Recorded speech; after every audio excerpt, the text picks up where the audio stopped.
Thank you so much for joining me. My name is Eric Galina, and I'm the founder of FormTrends. And today I have a special guest, my friend Sam Livingstone, whom I've known for the better part of 15 years. That is actually truly mind-boggling. And basically, the reason I met Sam is, we go way back. I started working at Car Design News back in 2005-06 when Sam and Nick Hull and, of course, the founder, Brett Patterson, were running the show. And so I feel incredibly indebted to Sam for bringing me down this car design path, which I'm now on and have been for a while. And but Sam is, so since Sam left Car Design News, but I think you actually did start this whilst you were still at Car Design News, you were running a car design research, which is a UK-based consultancy, and research pretty much sells it short because you do a range of different things with a number of different clients across the globe. And I really wanted to find out, one, what it is that you do with these guys, how it is that you advise them, and also because you're so well-versed, you're so entrenched in what's happening in the automotive design sphere.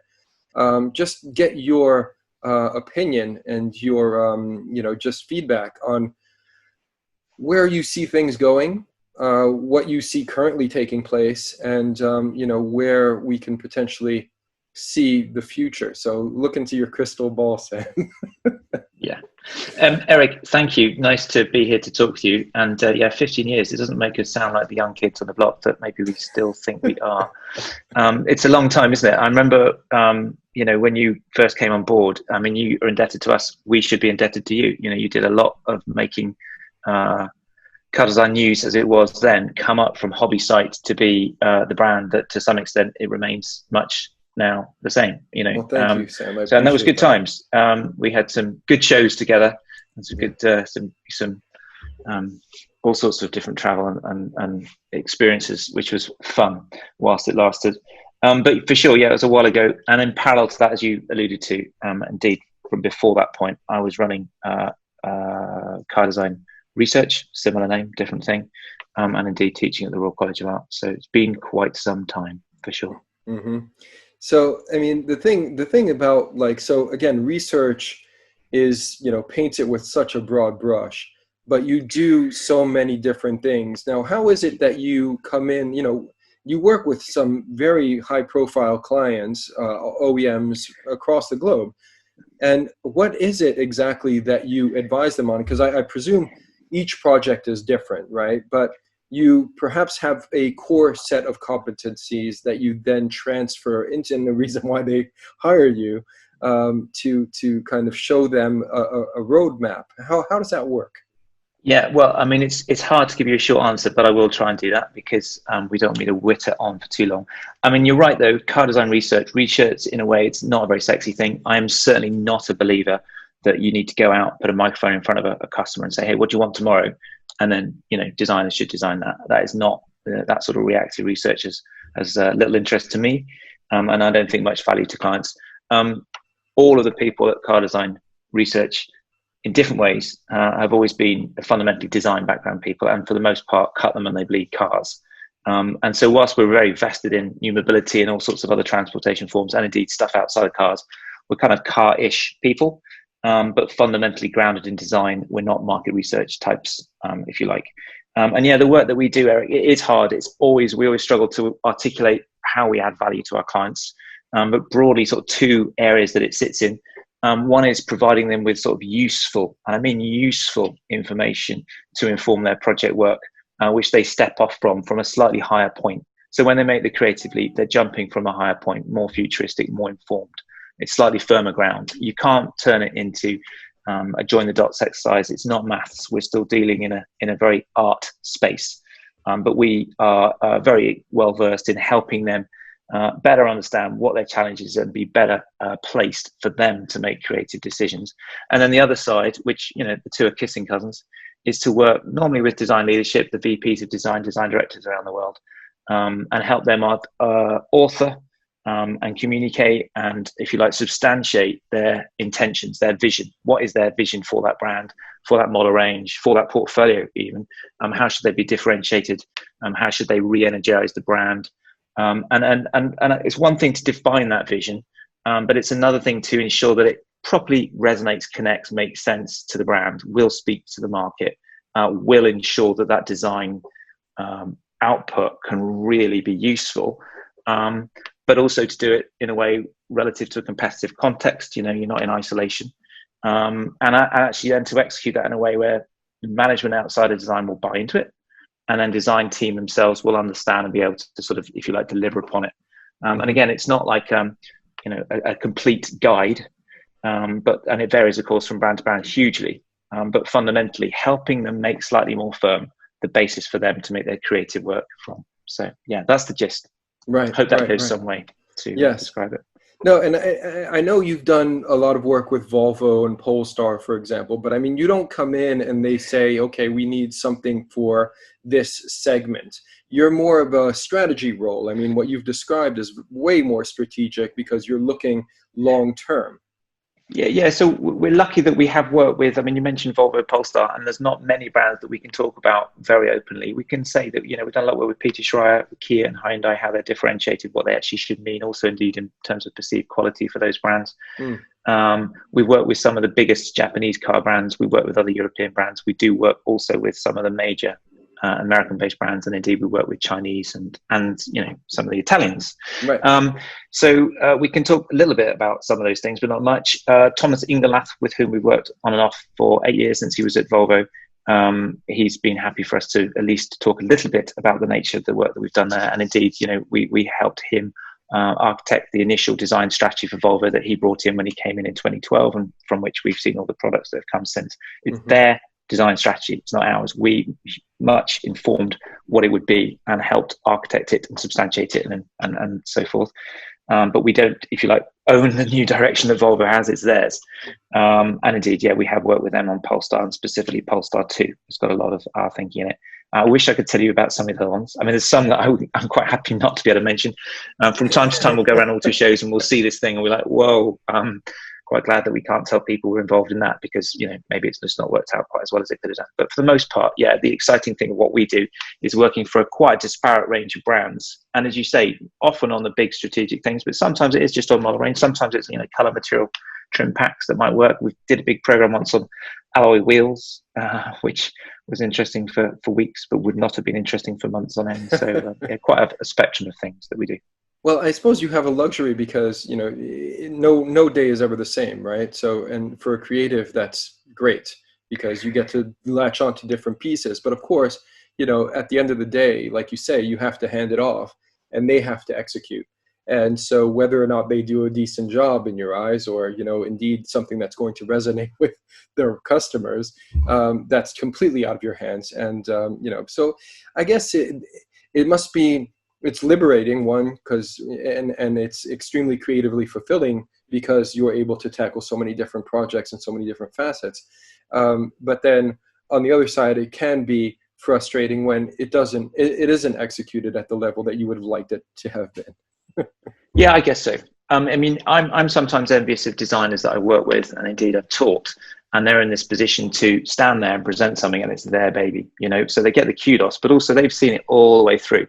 And as consultants, the role that we play tends to sit at the front end. We do evaluative stuff sometimes, but not so much. But so we'll often do stuff which kicks things off or informs the initial process. And that is massively exciting, particularly working for so many brands, not just car brands as well, for that matter. But to your point, we don't have our baby on the road type of thing. We don't have the ownership and that sense of satisfaction. And for that matter, there's so many designers who are able to sweat the detail and get this amazing stuff out. And actually, the reason that those designs sometimes really, really, really are held in high esteem by the community is because of their resolution and the balance and the finessing of essentially this amazing design practice of getting that craft properly sorted. So we might even have involvement in those programs, but we're not going to take the credit for something which fundamentally belongs to a wide team of exceedingly competent people often. Yes, no, of course. But I mean, that's a thing, right? I mean, design is not created in a vacuum. These products are created by teams of people, and many of which are very, very vested in the brand, have been for years. So they know the ins and outs of everything. So they're able then to really bring it from, as you say, you know, a blank sheet of paper, an idea, into something that is production ready on the road driving around. And there is extreme satisfaction in that. I know a lot of people that, you know, couldn't actually do what it is that you do, which is pretty much the inception, the seed of the idea, planting that seed, but then not ever really watching it grow, so to speak, if you like that analogy.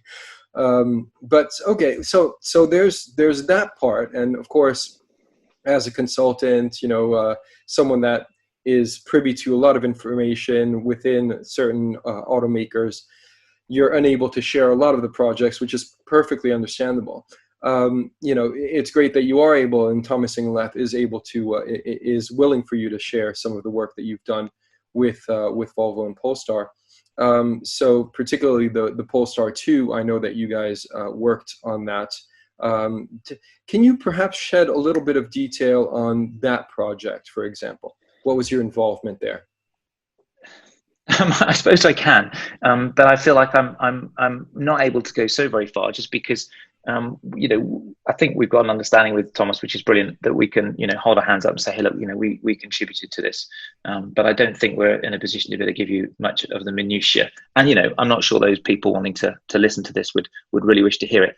I guess the headlines to share with that product, which was really exciting to be involved with, was the way in which the work that we did helps, if you like, set out. Here you've got a new brand, you know, and it's a very exciting prospect, really. You know, has a relationship with Volvo, comes from that place, and yet it in itself is in so many ways really a startup brand, and one with ingredients of, you know, this pure electric drive, this performance orientation, and actually this design leadership. Is there another car company with a designer who runs the company? No.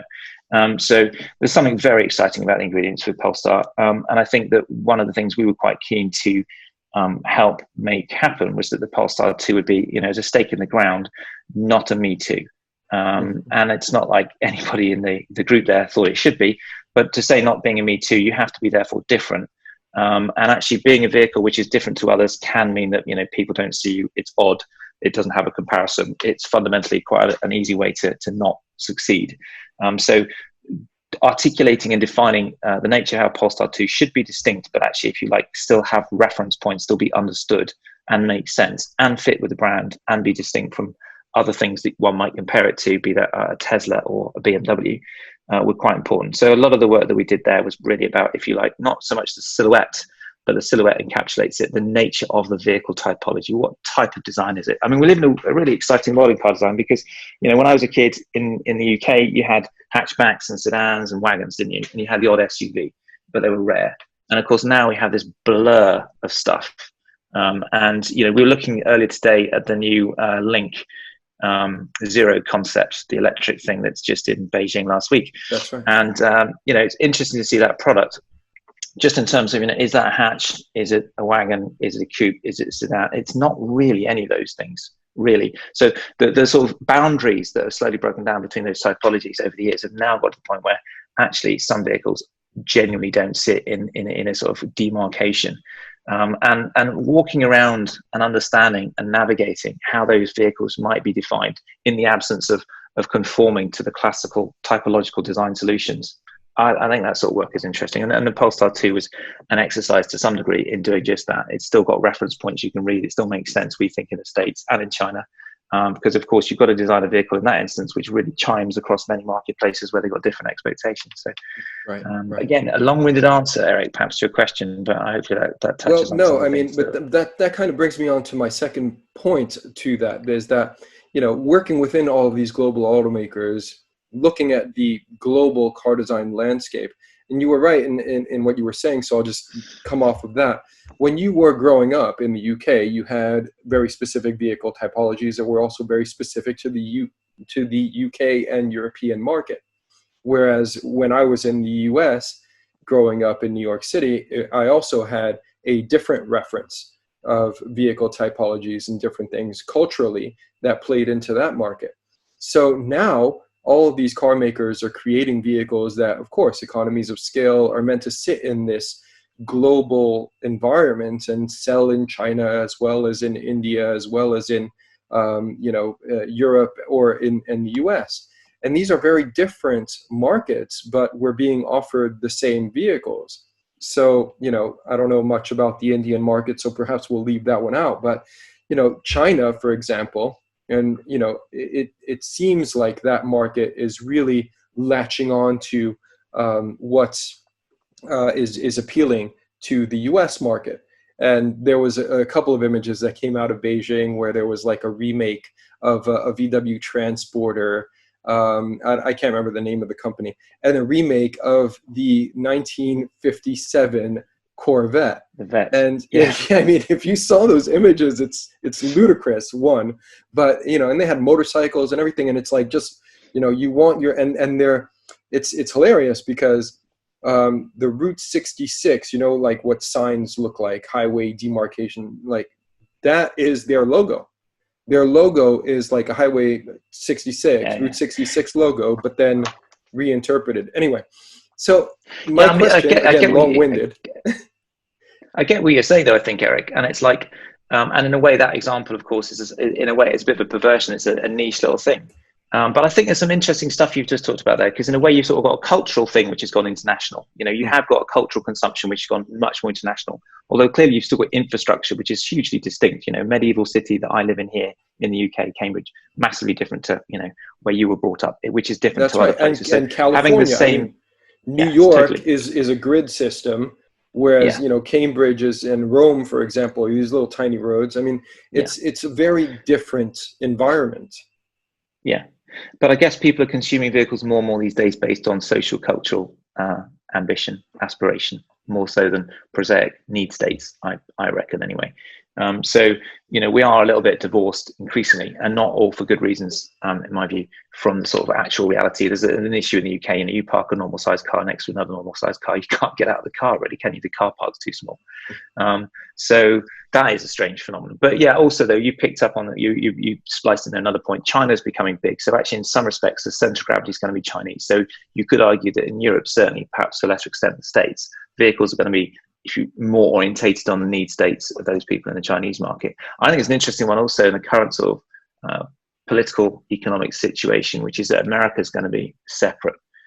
You've got an electrification thing which is happening, and if you park up the amazingness of Tesla, the America, and indeed to some extent, if you park up California and New York, which you can't do wholly, but you look at America otherwise, and you've got it's in quite a different situation to that of most of Europe and China in terms of its embracing and its sort of need to be electric. So you do wonder, it depends on how long that lasts for, of course, but you do wonder actually whether the sort of coalescence that we're seeing in automotive design may not actually sustain itself over the next 10 years. We may see a splitting, particularly with the sort of US, and of course with the US trucks in particular. I don't know, maybe I'm wrong. But actually also in that mix, it's like you mentioned India. I mean, that's an amazing market. And you look at what's happening there with vehicles. It's like you've got the original tuk-tuk from Italy in a way, but then it's electrified. And then you look at what's happening in Africa and how that's different. And actually there are so many markets where it's actually really exciting to see culturally specific and also sort of infrastructurally specific vehicle typologies emerging. But yeah, I still think there's a lot of exciting uniqueness. And in some respects, I find the frustration. I mean, this is what gets me out of bed in the morning. It's not like my passion and love for car design, much as I might have that. It's how annoyed I am and frustrated I am, and how odd or bad or misplaced or unnecessarily poorly executed or missed opportunities fundamentally there are in the vehicle design realm. And China, of course, is the biggest one, because there you've got so many organizations fundamentally trying to do so many things in such a similar manner. Clearly, you've got diversity there still. I'm not trying to make out all the car brands in China are doing the same thing, but you can put many into one box. And I suggest that the similarities between what they're trying to seek out to do is very great. You've got some fascinating pioneering brands, not least the Neos of the world, which are doing different things, and some unusual ones that are doing some really curious stuff there too. But there still feels to me like there's so many opportunities for some of the Chinese brands in particular to deliver something distinctly different and better for the Chinese market. And of course, the Chinese market is barely one thing. You know, even internally they will cut it up into tier 1, 2, 3, 4 cities. But beyond that, you've got such a landmass, such a volume of people, so many opportunities, that actually the opportunity, in my view, within China to create so many more different things is just huge in car design terms. When they're not capitalized on. I agree with you. It just seems like they're not really harnessing those opportunities. It seems like, and I've been following the Chinese market for a very long time, and it doesn't seem like they do have an enormous amount of potential. They do things extremely quickly over there. They can, really adapt very, very readily to anything. Yet they just continue to kind of follow and create certain things that are expected, if you will. It's not really like they're going off and being very innovative, in my opinion. I don't really see anything. And so I don't know. I mean, maybe you have a point to say to that, but.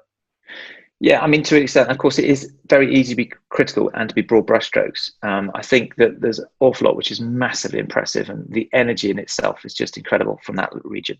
And of course, within any individual organization, you're not privy as an external to the challenges and parameters they have to observe. But nonetheless, to your point, I subscribe to this also. I think that there are opportunities there, or at least in my view, there are potential, really quite tangible opportunities to be in some respects reinventing the car as a product in the way that we know it now, and to be properly moving away from some form of stylized, actually western-centric vehicle. Yeah. And I'm not talking about flying cars and crazy stuff. I'm talking about actually stuff for real people that could be really, really, very powerful. Yes. And it's in so many respects, of course, an ancient young country. And it's had this ripping apart from the different ways it's gone from Confucian to communism to capitalism. It's like that it's had so much of its story broken that actually, of course, it's got an amazing heritage, and it's got an amazing longevity of background to it, and yet it also has a very short memory in some respects in terms of its experience of the car space and mobility, and to some extent the consumption of artifacts and the machine is actually very, very slight. So I still think that it's at an early stage, but I do think there's opportunities that sit outside of those. And I think I'm sometimes frustrated when I see some of the newer organizations come in, or indeed the newly moneyed organizations, and essentially they've clearly somebody at the top who I have a strong suspicion doesn't have a hugely fulsome understanding of the potential of what a car might be in the future, is essentially creating a replica of an American or a European-ish car company and a suite of products which are also similar, but with some different flavors. And yet, conceptually, I think they could go so much beyond that, and that would be an amazing thing for them to perhaps try to realize. Absolutely. So, I mean, let's talk a little bit about then the future, because I mean, I was going to ask you a question regarding, the cultural. You did spark something in me where I was thinking about, design outside of a traditional car, like one box, two box, three box volume, right? And then talk about mobility on the greater sphere, right? In terms of maybe two-wheeled mobility, maybe shared mobility, maybe things like that. And perhaps we can touch on that as well. But I really want to find out a little bit more about what you think, the future kind of holds in that regard, in terms of personal transportation, in terms of car design, because, even if the Chinese are creating and emulating in certain respects what has been successful, not only in their market, but in other markets, and they're creating things. So, and just really doing things that they know to have been a successful product, because at the end of the day, it's all about selling whatever it is that you create. You mentioned India with the tuk-tuks. In China, we've been seeing electric bicycles for a very long time. Not something like, when I lived in California, you would get in the car and drive 5 blocks to go to the supermarket. No one, and this is like summertime weather, right? So it was a very different way of moving, and it's just cultural, right? Whereas in in China, yes, there are certain vehicle typologies, for example, that are adopted when, it kind of makes you scratch your head, but it makes sense, like the minivan, the luxury minivan that sells for, 6 figures but it's a Toyota, right? At the end of the day, a little Toyota minivan that happens to have leather seats and reclining and massaging or whatever else. So where do you, the world is changing. There's lots of different opportunities to design products and mobility products. So if we kind of move away from the word car, I guess my question to you then is, what is the future in terms of mobility, in terms of, besides, branding and corporate identity and doing this, that, and the other, which I know you do within these automaker studios, do you ever consult with them about creating something that's perhaps, on the car side, on the mobility side rather, but not necessarily a car? Yeah. So is that a question, Eric? Yes. Yeah, no, I think what we're doing in these conversations is you set out quite a sort of rich territory of that we might sort of speak on. Yeah, and as I listened to you, I'm like, wow, so he's talking about this and this, all sorts of stuff in there, Eric. But I get the gist of what you're saying. And broadly, yeah, it's very hard to pinpoint, isn't it? You can't ask a single question there, and also for you and I just to be literally batting an answer to a question doesn't make sense either. So you're giving me license to almost say what I want, but I'm hearing what you're saying, and it's interesting though. You're practiced in this area for a hell of a long time, and you're placed to, you speak to people internationally more so perhaps than anybody else within the car design arena. And you'll have your views, and you might even tell us some of them about where these things might go. But fundamentally, you're sensitive to the fact that there are no clear answers. And so I suppose I'm not going to surprise you by saying, well, I can't tell you the answer, Eric, because I'd have to shoot you if I did. I'm a consultant. We sell our advice. But in that mix, though, just 2 or 3 things to sort of drop in there. One, the norm for 100 years, the car has been about designing a car for the man, maybe the woman, but mostly it's the man. It's been designing it for the individual. And I think really we're sort of seeing that pretty much being ripped out. It's not gone, and it will never go completely, but as a fundamental assumption, that shall fade and is already fading.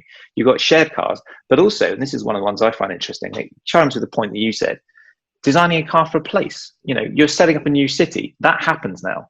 You're literally architecting a new city environment. Well, if you're doing that, where's the car?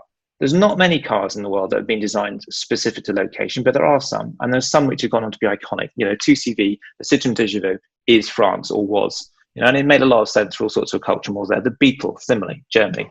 There's the Checker Cab. Is that not New York? New York. The London Taxi. So there's some vehicles that do that, but they've done it in different ways. And mostly they've sort of done it by accident. And I think that designing a vehicle for place suddenly becomes interesting, particularly if it's shared. Because instead of having one vehicle that appeals to people in America and China and Europe, but a particular type of person, you're selling actually a vehicle which maybe saturates quite an area because it suits that infrastructurally, but then subsequently would be used by many different types of people. So suddenly you're sort of turning some things on their head. You're not designing for the user so much, you're designing for the usage or something like that. So I think there's something really interesting around that space. You talked about mobility. And again, we tend to sort of box things off. It's like the small vehicles, the little last miles and the cars and so forth. But also in some respects, just the word mobility. We're in the business of vehicles and things that move. And we do tend to need to think about mobility. It'd be weird not to have an A and a B that you're going to. But actually, if you take out A and B and you think, well, no, it's just outside. It's just, it's got wheels and it will move. But actually, that's secondary. If you suddenly start thinking about the mobility as secondary, then you've got a whole load of interesting things happening. And as soon as you've got autonomous, that's almost the avenue you've got. Autonomous, when and I think if it comes through, you're looking at potentially a myriad of fascinating low-speed applications. It's not going to be like Autobahn with mum and dad and the kids playing Scrabble or something. You're not going to be reading the paper at 100 miles an hour on a freeway.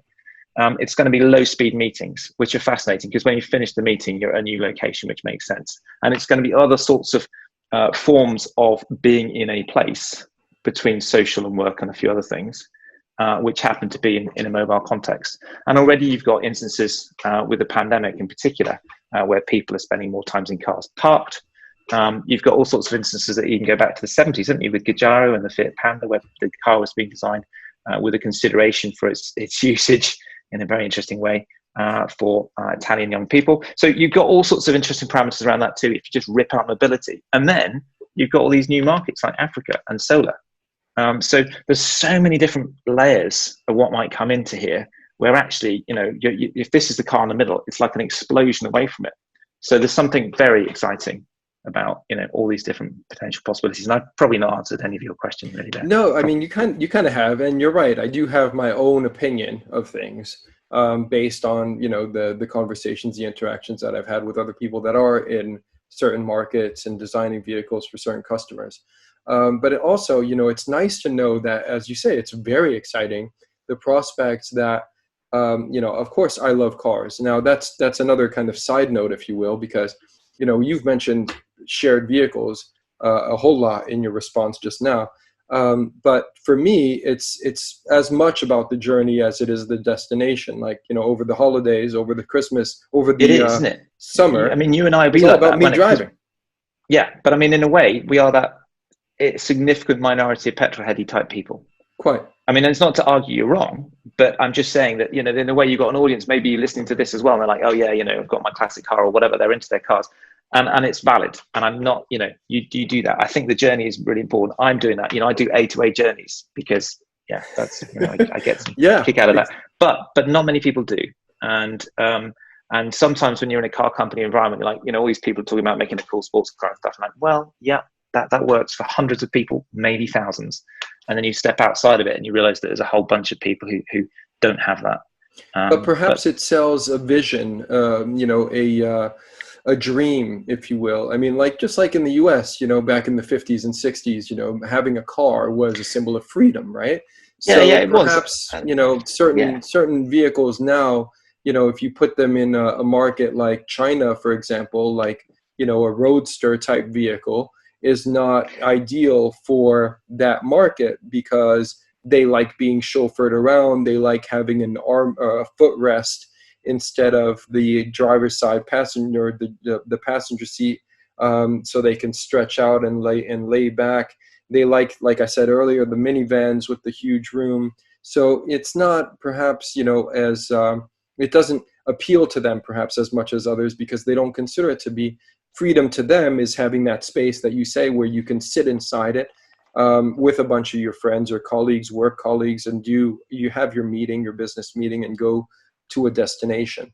But I think just based on what it is that I was saying about loving the journey and you driving A to A, which I do as well, is I think being in the car for me is and for you is one element perhaps of the car, right? Because then you've got mobility in various different other areas and segments and typologies and whatever else, which can cater then to a vast number of people, all with different ideologies.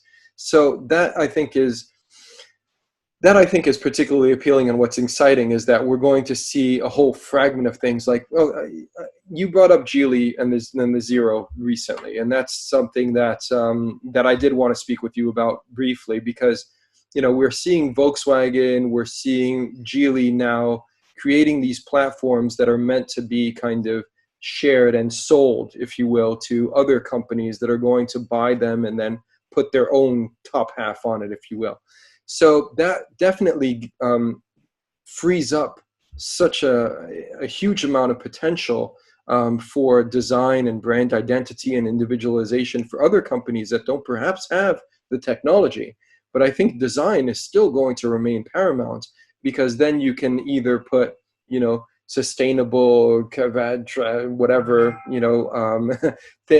fabric and materials within it. You can put old school leather and wood if that's, where you want to go and what your customer base is looking for. It's just, you can create different forms of vehicles. You can do the two-seater, maybe you can do the minivan, whatever.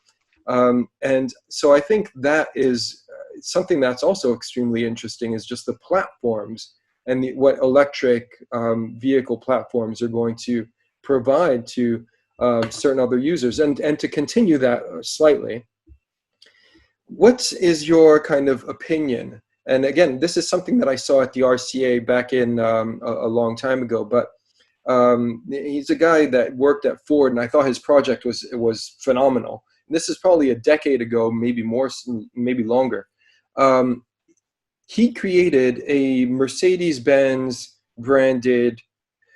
It was a motorcycle, but then the motorcycle could actually connect to another motorcycle and form a car, and then that car was actually connected to a Mercedes house, and within the Mercedes house there was like Mercedes-Benz apparel, and there was Mercedes-Benz like washing machines, and kitchens was like designed by Mercedes. I mean, and since then we've kind of seen these companies go down that road. Like Aston Martin is designing a house and a motorcycle in collaboration with a UK-based motorcycle company. It's like, this guy was like super prescient, like just came out with this idea where, hey, these companies can create cars, but they can also create this and that and the other and the whole ecosystem.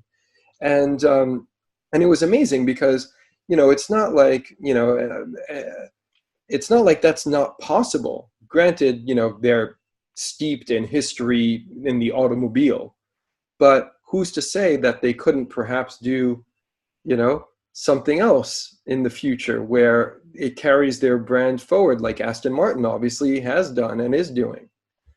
Yeah, although Aston Martin, I mean, well, I don't know, you finished on Aston Martin, and I shouldn't be rude about it, but, does Bentley do perfume? I mean, who needs Bentley perfume? And Aston Martin are doing some stuff, and I just don't really get it. I mean, it feels like they're just, I don't know. Bentley's got furniture too, though. Don't forget it. Bentley's got the whole home thing. I mean, this may just be Hermes chairs and Bentley chairs. I mean, I don't know. I can understand why you might want a Bentley car. I can't really get how come as a brand, some of the brands could move. Some brands can legitimately move. I mean, I'm quite happy with a Honda lawnmower, and I'm quite happy with Honda as a brand moving into certain places, albeit ones typically which have got quite a lot of motor in them. Bentley as a brand, I think that could move too, but I do not believe that there's any equity in taking these brands and essentially whacking the price point up on a perfume that comes from it. They do not have expertise in perfume. Aston Martin do not have expertise in chairs. Did you say they're doing chairs? I mean, I don't. So it is a falsehood, and not only is it falsehood, it is an obvious falsehood for some of these brands to be doing some things in realms where clearly they do not have. They're not making it, are they? It's not them that are making it. And no, but it's the brand value, it's the equity, right? And it's not Aston Martin making chairs. I'm not sure. It's Bentley making Bentley Home. This is something that launched probably a decade ago as well. And they're the ones making couches and stuff, right? They're the ones making furniture. Maybe that works, but I don't know. Maybe. I mean, I still struggle when I see a jacket that's got a badge on it with a car brand. That doesn't totally work for me. But, we can just about have a Porsche on our wrists, can't we? So, yeah. But so it depends on the brand. Porsche design goes back as well. Yeah, but then that is Porsche design, and that's distinct. It can have a pipe. You see, the Porsche design pipe, that's kind of pretty cool, isn't it? I think that works. But then didn't Bootsy smoke a pipe? So it's got to be fine if he smoked a pipe. Right. I don't know, but when the car brands do it, I'm always a little bit bothered, because it's essentially, it looks like they're just putting some stuff in the dealership to sell for more money than it should be. You go and pick up your nice Audi from Autostat, and it's like, oh, suddenly I spent 40,000 euros on a car. I'll spend too much money on a pair of sunglasses. I mean, I don't know. I feel like that's watering down. I feel like I've totally missed the heart of the question you were putting there. No, I mean, there was no real heart of the question, if I'm honest. I mean, I was just I was wanting to find out where, I can't remember that project. You can't? No, well, I mean, I should be able to remember. I mean, I've been teaching there for way too long, in as much as it's many years. It's too long for me to feel comfortable with. But and I can remember that project well. I've got a vague idea it might be David Seasling, but I wouldn't wish to miscredit him with something. No, okay. It wasn't. It was another guy that works at Ford now, and I'm blanking on his name as well, so I do apologize. But I always reference that because I'm like, this guy was totally onto something. And he came out with it's the idea, what, a bike and a car and a house within one brand thing? It was a bike that then became a car, and then the house was kind of part of it, because you could buy things like a kitchen from Mercedes-Benz. You could buy certain things, from a Mercedes-Benz. I mean, I think that the blurring way before of the distinction, Mercedes style, way before Mercedes started doing airplane interiors. Yeah, although Mercedes have been doing these transformable tops now for like 20 years as a concept, and they've persisted with it, which is quite interesting. But yeah, and of course we've seen that Renault concept recently where they're looking at the house and I think there is something really interesting with that. I'm slightly skeptical that it could actually ever translate proper. But conceptually, the idea of sort of where your house is and where your car is, and then where your other place to be is. Those different places, there is a sort of blurring in the way that you go with your phone to one, to the other, to the other. So in some respects, your life trip literally travels across in an unbroken way. Your conversation, your music, your settings, your preferences, your access, your security, or the sort of automation. The boundary points have become softer, and therefore, by implication, particularly I think with autonomous, if as and when that comes through, you've got that opportunity where your home office could start moving towards the next meeting, couldn't it? I mean, that's sort of feasible. And so whilst I can't remember that particular project you're talking about, and there has been a lot of projects, Eric. Yes, I'm sure there have. I think that's an interesting space, isn't it? I mean, maybe we've probably all seen some of there's a classic Petrolicious video, isn't there, where the guy has his Ferrari in the middle of the house. Now that's different. And then I'm sort of mindful of David Woodhouse has got some really great pictures of his, different cars that he's got in his living room. But in his living room, which is, sort of preposterous but brilliant. It is. I mean, if I could, I'd hang a Ducati 996 on the wall, but I don't think these walls are supported, and I can't afford them anyway. But yeah, I mean that zone of boundaries and of different sort of the way in which the car can sort of be an extension of house and the bike can be that. There's something very interesting about that, just in terms of the sort of user experience as they blend through them. But then as soon as you back off it and think, okay, well, how can that actually be feasibly made to happen? And then when you realize actually, a car costs this much money, which is sort of a hill of beans, but also very cheap. And then how, what I mean? When you actually sort of realize the engineering challenges to overcome this, and therefore the cost implications, and it's like, wow, as soon as you look at like the transforming cars, I mean, Renault showed that amazing concept, or would have done, wouldn't they, if Geneva had happened? Unfortunately, it would have been shown in Geneva, and it wasn't. Yeah, and then Paris. But I mean, that looks like an exquisite show car. There's all sorts of really cool bits of thinking in there. But then as soon as you back off a bit, you're like, there's no way that somebody's going to spend as much money as it would cost to go from 4.8 meters to 4.3 meters, because the benefit of that half a meter, I mean, like, where is that benefit? There is a benefit there, but it's such a small benefit. It's such a small benefit, and the car would have to be massively heavy, which would compromise so many other things, and massively more expensive. So, you walk away from it and you realize that's just a non-starter. But some of the other ideas now are great. No, I mean, and that's often the case. That was a really cool idea, but you're right. I mean, in terms of weight and everything. But also, like, French people don't typically spend all that much money. I mean, that's the thing. I always, when I go to France and I, go around the 16th arrondissement, you see all these cars, and they're like, Peugeot 208s or Renault Clios. You know what I mean? No one's buying a Ferrari. Yeah, they have to make the space, don't they? Nobody parks with the handbrake on. Blows my mind. But actually, you know what? So there's an interesting one, Eric. Nobody spends any money on a car in France. Yeah, get that. And they do in Germany, and they do in the UK, and they do in a few other places. But actually, surely that's about to change, because at the moment, we've still got a mindset, which is that's a car that costs $20,000 or $30,000, $40,000, whatever. We think of it as capital cost. But actually, increasingly, the world leases their cars. So it's kind of actually a monthly cost. We've got subscription coming through. We've got share coming through. So actually, as car becomes, mobility as a service, French people spend way more money on eating out than anybody else, So maybe the idea that the French person, to use your example there, actually might end up spending more money, because actually if they're only owning it in a fractional basis, they're only actually using it, perhaps they've got greater proclivity to spend more money. And actually, as a consequence, something which is massive, like that amazing Renault concept car, you'd never buy that you'd never sell it for 80,000 euros legitimately in France, perhaps. But if you could if you could sweat its usage over 2 or 3 years, and you could lease it, you could rent it out fractionally, maybe it makes sense. So I think you've got something interesting happening with the way in which people access cars, partly coming from lease, and partly coming from the association or how much you expect to spend on something for a given period of time, which may unlock a different aspect of car design. At the moment, cars are designed to sort of sell for that amount of money and hopefully not depreciate too much. But supposing the emphasis on the car became, well, let's design a car which will last so well, we can actually charge twice as much money for it because nobody buys it, they just fractionally access it. And as soon as you sort of break that model of buying the thing and it depreciating, I think you've got something really interesting there, potentially anyway. The sort of never-ending, a car that never goes wrong, or the most durable car in the world, arguably, is very, very, very cheap, even if it costs £250,000 to buy. So I don't know, would that come through? Could that come through? I'm not sure, but you could imagine it might fit in that space we're talking about now. And I think that would be supremely interesting, even though now people don't design things to last as they used to, right? They design things so that you can, in a year or two, you have to go out and get a new cell phone because the battery is no longer good or whatever it is, right? Whereas in the past, it was like you would buy something and, if you saw it today, if you bought it 50 years ago and you saw it today, it would still actually work and function like it would, have 50 years ago when you bought it. So that's not the case anymore. Now it's more disposable. But to kind of bring your idea a little bit further with the 120, a car that can actually adapt and, you can add things to it. If you're a bachelor, if then you get married, if then you have a child, if then you end up having multiple children, you can actually kit out your car to solve, or to cater to your everyday needs as now a family man or as a, businessman or what have you.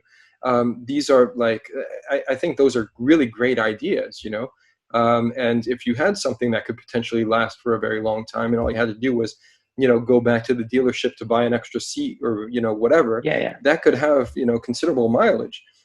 Whether or not we're ever going to see something like that is another story. Yeah, and people are always going to want something new, and there's always going to be new things which are better than old things. So it's not like you could just say, oh yeah, we'll stop at this point, and from now on, we'll just go with this thing, and we'll just you can just update it or something for the most part. But if you've got a more shared vehicle, inherently it'll be used faster. Over a period of the normal 5-10 year lifespan, 10-year lifespan of a car, say, it will essentially be used more. And as a consequence, it will either have to be more durable or it'll fall apart sooner. So there's some different things that sit in the sort of realm of how things are used and wear out and can be updated and can be personalized. And with personalization, relative to your point, how they can suit different need states. And at the moment, the reference that you're making, I think, is about the individual and how they change over time with one product. And I'm slightly skeptical on that one, just because of what happened with Smart and a few other things outside of the sort of the enthusiast, for the most part, and also the price to actually make that feasible. But having said that, though, I think that if you've got a vehicle which you're actually accessing in a subscription or another matter like that, to be able to change the fleet or update the fleet or modify aspects of the fleet so that they are better aligned or more up to date for different usage patterns, then I think you've got a real potential opportunity. And in actual fact, though, you've got a huge and exciting opportunity as well. And that also goes back to another thing you said, which is like, how these vehicles can have different top hats. So you've got essentially a relatively consistent sort of mechanical base or sort of vehicle performance base. But actually, this one's Virgin, and this one over here is Louis Vuitton or something. And the way in which just outside of functional parameters or usage, you've suddenly got the opportunity for different experiential qualities in the sort of taste and the emotive engagement that you might have with it. So it could be so many exciting things. Eric. Absolutely. And that kind of brings me to something that I'm just going to mention here very briefly before I want to dive into our last question, because I'm realizing that we're running a little bit short on time. But you just talked about, Louis Vuitton. I mean, I was thinking, for example, like, Hilton or BA or, something like that, where they could take a vehicle and have that entire branded, because nowadays user experience is paramount. There's nothing that people care more about in the automotive industry than user experience. And people, some people are still trying to figure it out. Other people like generally understand that it's a beginning to end, entire interaction with the vehicle upon the first sight, upon using it, feeling the door handle, interacting with the vehicle. And I think that we can even go a step further if we take these platforms that are being developed by giants like, Geely or Volkswagen, and we say, hey, Hermes or Hilton or, BA or whatever, you can actually use this vehicle and give it your complete brand experience. Now, what does that mean for Hilton? I don't know, besides like, or what does that mean for BA besides some colorways or whatever? But it has to be a certain type of feel, I think, where you can then communicate from, if you're picking up a first class passenger in a vehicle, nowadays they send like Jaguars or whatever, right? But you could pick up a first class passenger in a BA branded vehicle that will autonomously bring him to the flight and have that BA experience begin from his or her doorstep to the flight to wherever it is that they end up going. And I think that is something that is a huge opportunity potentially for some companies if we do end up having these platforms. But I want to now move on to something else that we talked about, and your time at the RCA. And you have been there for a very long time. And I want to know, as a strategist, as a car design research person, designer as well, where is it that what are you teaching these kids basically? Because now, from the time that you started at the RCA, which would have been 20 years ago, I want to say, like a bit of time, Yeah. right? It's the playing field's changed, right? It's a different game. So whilst you're still ultimately designing a car, the name of the program has changed. It's no longer transportation design, or vehicle design as it was. It's now intelligent mobility. So in itself, it's changed, right? And you're basically bringing these kids on that are, have aspirations to become a car designer, or have aspirations of some sort to be in the mobility sphere, designing in that segment, in that sector. What's going on over there, and what is it that you do, and how is it that you guide these guys? And I realize that's probably not a short answer, but Yeah, well, yeah, when are your questions ever seeking a short answer, Eric? So I have been there 19 years, which is another sort of marker of age, isn't it? I think when I first started there, the staff in the canteen would ask me if I'm a student or a tutor, and I don't get that question anymore. But actually, and yeah, stuff is different there now. But one of my first students there was Maximilian Missoni, and he's now design director at Polestar. Yes. And at the time, Max was doing this project. I think it was a project that I set, actually, and it was some sort of shared car thing. I can't remember in detail. And fundamentally, he got something which took the Apple brand and mashed it up with another brand and another brand, Ford, I think, maybe as well. And he got a vehicle which sat across all these three things. So actually, yeah, for sure, things are different there now to what they were before. But it's interesting how many things were happening then, which we're seeing perhaps more of now. And yeah, you could say there's no such thing as a new idea, and particularly I think old people kind of tend to say that, don't they? And I can think of so much stuff that was happening. You alluded to a program that was over 10 years old from the RCA, where we're now sort of seeing more of that sort of thinking coming through. But things have changed there. I mean, so Del Harry's still course director, or fundamentally sits at the top of the program, which is more than just an MA program now. There's a whole intelligent mobility centre, and he heads that up. And I'm not so much closely involved with that. I'm still tutoring on the MA program, and that's run by a guy called Chris Thorpe, and he's been there for a few years now and runs a really great ship. Actually, it's a really sort of really well set up organisation now, and there's tutors that sit in clear channels and so forth. It's all quite nicely done, actually. It's not to suggest it wasn't well organised when I first was there, but it was more of an art college, shall we say. I can get the core difference, of course, is at the moment we're all doing things by remote. I mean, there's a world of virus out there. That's going to carry on for a while. That's definitely not, brilliant. Although, having said that, so many of the challenges you might expect actually can and have been bypassed. But I think the students miss out on the connection that they would have in the studio space. You just can't replace that, which is a hell of a shame, and hopefully that'll change.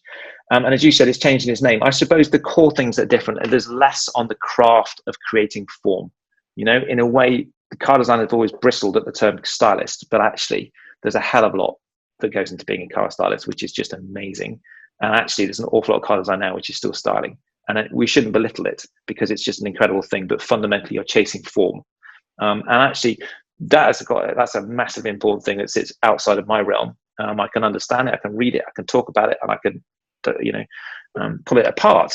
but I can't do it. And it's, it's an amazing craft. There is less of that perhaps now at the RCA. There's certainly less emphasis on that. It's more about understanding the wider context, which perhaps plays to some of the strengths that I have, understanding the systems that sit behind mobility systems, should we say, but also sort of commercial issues concerning, brand and customer and so on, and understanding the connection that design has and how it delivers value.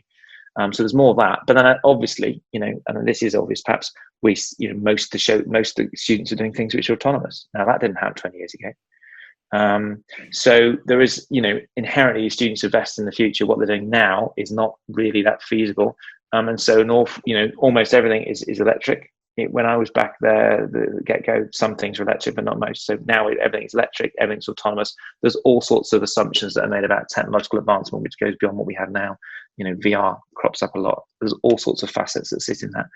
But also fundamentally, the sort of wider ecosystem of the experience, as you said, is a big aspect to what the students are interested in, what they do, and indeed what the program looks at delivering and helping the students realize throughout the course. So yeah, it's changed a bit. So fundamentally, your way of approaching, your way of instructing these students has had to change. I mean, you don't. Well, yeah, in a way. Have you always advised them on brand and on, Well, yeah, but I don't. I think when you get to a certain level of, you can tell people about stuff. You can sort of go, look, here is some information. I'm going to impart it to you, and yeah, for sure, that's part of it. But an awful lot of the time, as you say, a lot of the time, I'm talking with a student. I'm asking some similar questions to that I do at work. So I say, sorry, what are you doing again? No. Why are you doing that though? Right. No, but then why are you doing that? Trying to back up to understand what is your thinking behind. Okay, but have you thought about these things? How does that affect? So to really sort of work with students to understand and help them develop their thinking. Not just to go, here's the thing, take that, run with that, or dropping in specific bits of information you have to run with. Sure, that does happen. But for the most part, it's not like passing on information or passing on craft. It's about pushing and pulling and helping affecting the thought process, the design thinking, the way in which they might go about something. And every designer, every creative hits stall point, and it's stressful and normally quite unpleasant. And working with students to better understand how actually, discomfort in the creative zone is where the creative zone is. And if you're just comfortable all the time, you're not actually pushing yourself, creating something new, doing anything worthwhile.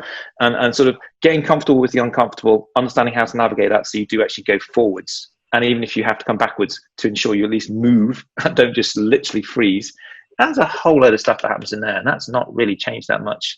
And I don't know if that ever will. We're all individual creatives, are human beings, and they're the most interesting human beings to work with.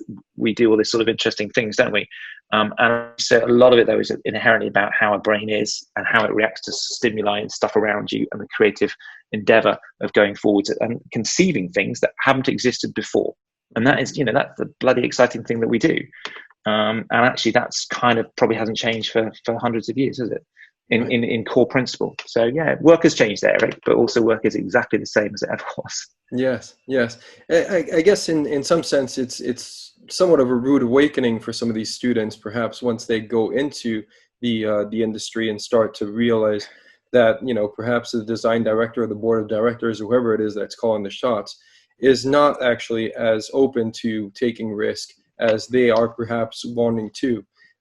So, everybody wants progressive design, but very few progressive designs are being created. And sometimes, so it's kind of a damned if you do, damned if you don't approach, which is, a bit of a shame. But hopefully you will continue to educate some risk takers and people that will, step out of their comfort zone and do something that will eventually probably end up helping and solving problems for the greater good, which is humankind. And and the biggest risk is taking no risk, but also taking risks is not just a good thing in its own right. You need to understand how much of a risk that is, why it's a risk, and actually to mitigate against that being an overly big risk and still doing something new and better. Because some of the greatest and most powerful, wow, brilliant new designs, things, innovations and so on, they weren't risks, they were just really good design. They were just really good ideas. And you could have substantiated them in their own time. So not everything is just like roll of dice. Maybe that'll work. I think that actually there's an awful lot of progress that can be made, that is being made, that is evidently brilliant in its own time. Absolutely. Well, listen, on that note, I really appreciate you taking the time to speak with me. I'll probably have you on again at some point to bounce some more ideas, and to hear your opinion on certain things, no doubt in the future. But for now, thank you so much, Sam. It's been a pleasure. Hey, well, thanks, Eric. Yeah, no, nice to be here. Nice to do this with you too. Always good. Good stuff. Thanks, Eric. Take care. Bye-bye. Cheers. Bye.